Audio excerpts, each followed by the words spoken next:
This video didn't quite turn out the way I originally planned. I came to Liverpool Castle here in Lever Park, Horwich, hoping to capture some drone shots.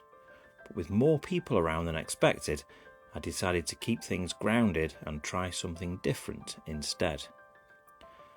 What you are watching is filmed using an Insta360 X5 on a 3-metre selfie stick with a mix of stationary camera positions and slow moving shots.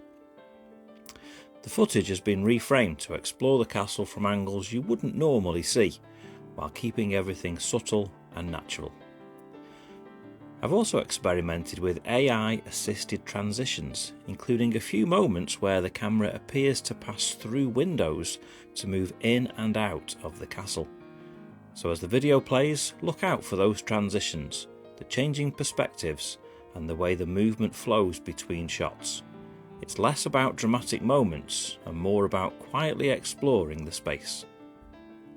If you enjoy the video, please give it a like and don't forget to subscribe for more content like this.